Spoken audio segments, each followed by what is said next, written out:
For the last few years, at about this time in the fall, we've participated in something called Climate in the Pulpit, in the minbar and on the beamer. A minbar is the pulpit in a mosque, and a beamer is the platform that serves a similar purpose in a synagogue. So this is about preaching on the subject of climate change and creation care in all sorts of religious communities. It's organized by Virginia Interfaith Power and Light, which is one of our Share the Basket partners. And this year's theme is, it's time to act. Here's how they explain what they mean by that. Climate scientists have made clear the urgency of taking action on global climate change now, because our window to prevent worldwide irreversible damage is swiftly closing. This is our kairos moment. It's the right time. And for people of faith, it is our time to prioritize our traditions, religious teachings, and care for the earth and our neighbors. Now, that word kairos refers to one of two ways of thinking about time that we inherited from the ancient Greeks. There's chronos, which is the ordinary time of seconds and minutes and hours, as measured by a chronometer and described by a chronology. And then there's kairos, which is the special time when it's right or proper to take action. So Virginia Interfaith Power and Light is reminding us that this is no ordinary time when it comes to doing something about climate change. This is a special time that demands urgent action and requires us as people of faith to step up and speak out. I remember a few years ago when a new report from the Intergovernmental Panel on Climate Change was released. It said we had until 2030 to take serious action on climate change, and that struck me rather personally. That's the year that my daughter will be graduating from high school. The window to prevent worldwide irreversible damage is swiftly closing, and we've already lost time since that report was issued, thanks to the last administration and the pandemic. My daughter is now in 5th grade, and I'm keenly aware that we, as a society, as a species, only have the years that she'll be in middle school and high school until that window is closed. Thankfully, there's plenty we can do as individuals, as a community, and most importantly, as a society to take action. The passage of the Inflation Reduction Act is certainly a hopeful sign. That's the largest investment in addressing climate change in US history. And it's projected to significantly reduce US greenhouse gas emissions by the end of the decade. So let's talk today about this special time for us as people of faith to care for the earth and our neighbors, grounded in our theology of interdependence and love as the enduring force that holds us together. During the late 90s, I was struggling. I was learning a lot about the environment and other justice issues, thanks to vegetarian friends and organizations like the Sierra Club, but I didn't know what to do with what I was learning. It was pretty overwhelming. Then I moved to Connecticut, and a friend recommended I check out the Unitarian Society of Hartford. I knew a little about Unitarian Universalism, but I quickly learned a whole lot more, including discovering that here was a religion that didn't just care about the environment as an incidental concern, but actually centered it in its theology. Let me explain what I mean by that. In 1960, when the Unitarian Universalist Association was about to be formed, representatives from the Universalist Church of America and the American Unitarian Association agreed on a statement about the purpose of the new UUA, and then listed 6 principles of a free faith that the new UU congregations would unite in seeking. Through the 1960s and into the 1970s, though, it became clear that those 6 principles had to be changed, given in particular their sexist language. The UU Women's Federation led the way, and a non-sexist revision of the UUA's purposes was offered, reviewed, and of course amended. The new language, which was framed as a covenant between UU congregations, was split into 2 parts: principles and sources, of which there were 5 until the 6th source was added in the 1990s. And there was also a new principle that was added to the complete rewrite of the original 6. That new principle was unexpected, but it had overwhelming support, and its wording was proposed on the floor of the UUA's General Assembly at just the right time. Respect for the interdependent web of all existence, of which we are a part. When I was first learning about Unitarian Universalism and read the words of that 7th principle, I knew that this was the religion for me. And that 6th source that was later added, spiritual teachings of earth-centered traditions which celebrate the sacred circle of life and instruct us to live in harmony with the rhythms of nature. Yep, this was the place for me. A religious community that could help me get to grips with everything I was learning about the environment, not just as an intellectual exercise, but theologically and spiritually. Now, as you may have heard, there's an ongoing review of the current language of the UUA's purposes and covenant, which includes the principles and sources. We require such a review of ourselves from time to time because we know that the world changes and we change too. We call ourselves a living tradition, not a frozen in time tradition. The principles, as we have come to know them, are not and were never intended to be a statement of UU belief. And in fact, they were long opposed by many people who considered them all too much like a creed. So what the commission charged with reviewing the current language has done is focus on the fact that what that language actually does is express the covenant between UU congregations. You'll hear a lot more about this in the run-up to next year's UUA General Assembly. But for now, I'll simply say that the Commission has centered our UUA covenant on love. And one of the UU values closely associated with that center is interdependence. Here's what the Commission is saying about that. We honor the sacred interdependent web of all existence. With humility, we understand our place in the web. We covenant to care for and respect the earth and all beings by fostering relationships of mutuality. We work to repair the bonds we have broken.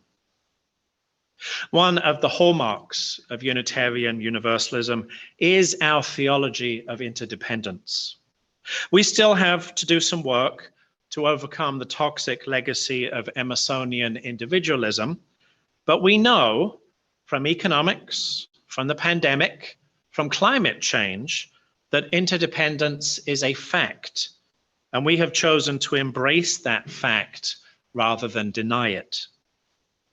So we have, past and future, the interdependent web of all existence in our core theology. In the unlimited canon of our religious pluralism, we include a spirituality of the earth, the cycles of life, and the rhythms of nature. But there's one more part of our religious tradition that I want to lift up, and it's older than the sources, older than the principles, older than the UUA. It was back in the 1930s, in fact, that Unitarian theologian James Luther Adams tried to understand the theological tools that were available to liberal religion to fight authoritarianism. They were subsequently named the 5 smooth stones after the Bible story of David and Goliath.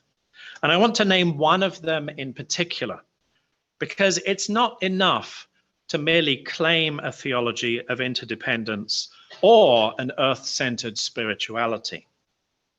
We actually need to do something with it. The tool that we have is Adam's fourth smooth stone, agency. It's not what we have, but what we choose to do with it that really matters. Religious values must actually be lived in the world for them to be relevant.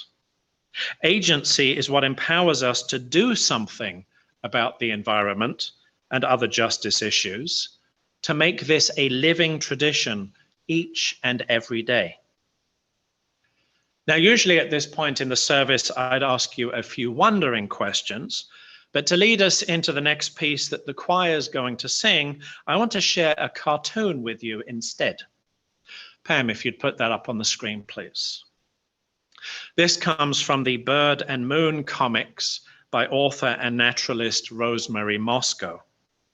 In the first panel, we see all by itself a rather sad-looking bird.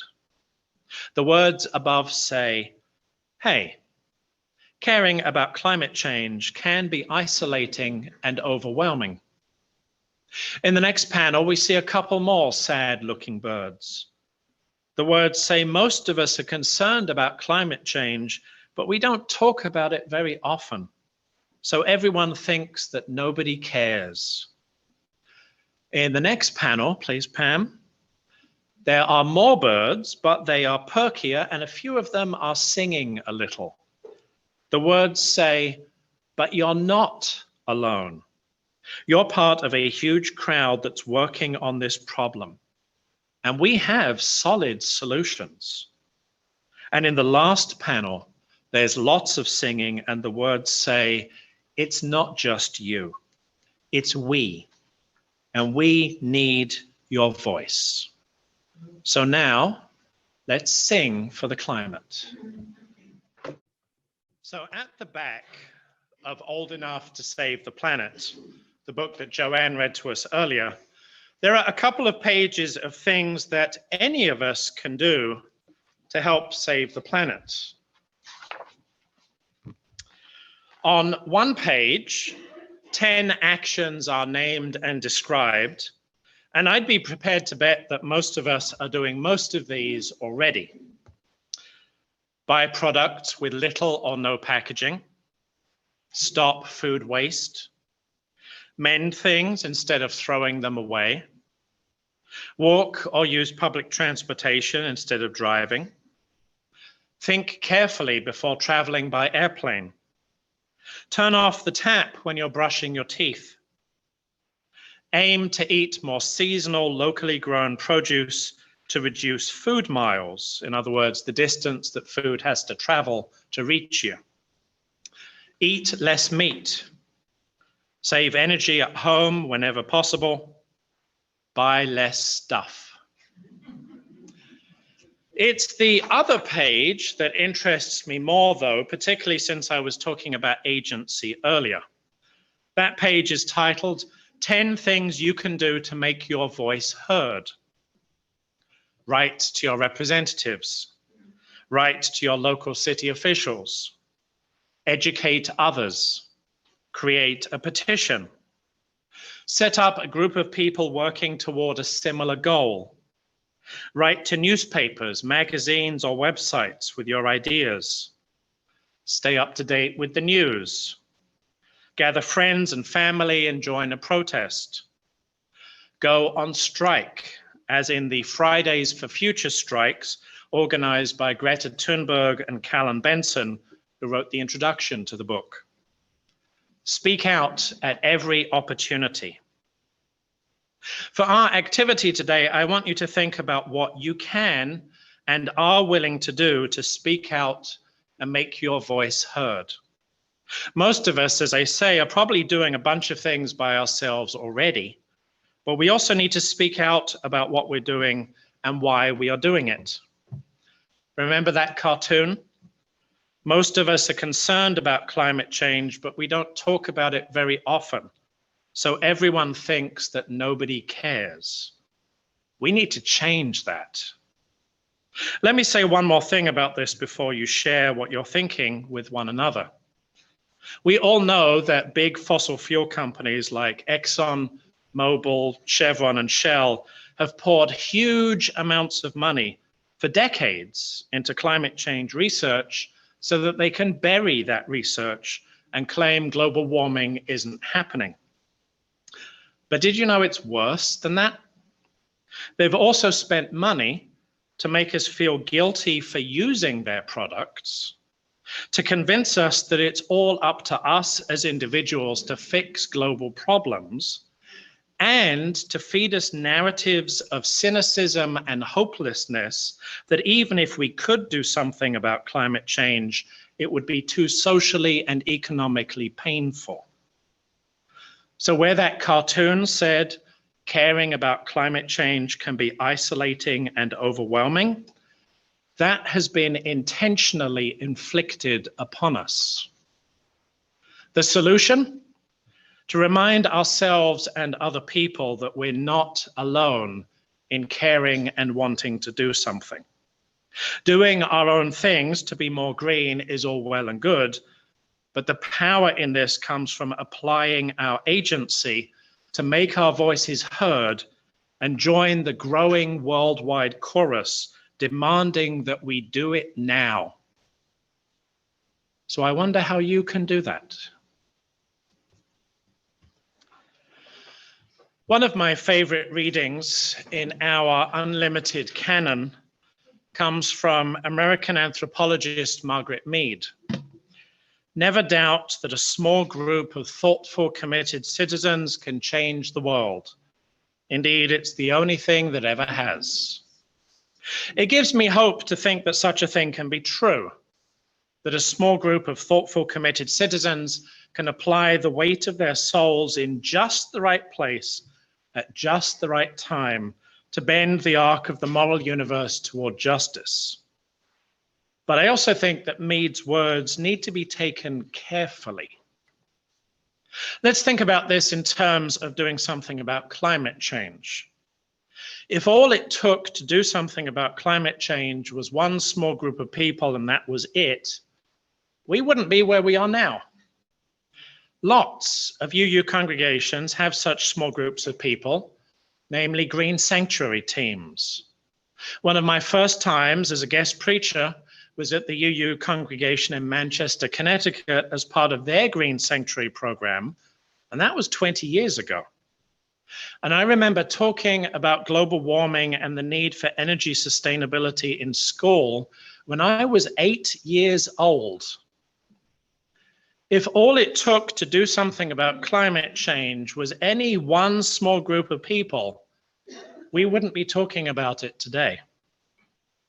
Rather, I think that what Mead is saying is that the right small group of people in the right place at the right time can be a catalyst to make a much bigger change happen, not by doing the work all by themselves, but by inspiring others to do the work too. This is what this year's Climate in the Pulpit is all about. Climate scientists have made clear the urgency of taking action on global climate change now, because our window to prevent worldwide irreversible damage is swiftly closing. This is our kairos moment. It's the right time. And for people of faith, it is our time to prioritize our traditions, religious teachings, and care for the earth and our neighbors. We can change the world because we are not alone. We are part of a huge crowd that's working on this problem. And there are solid solutions. So it's not just you, it's us. And we need your voice. May it be so.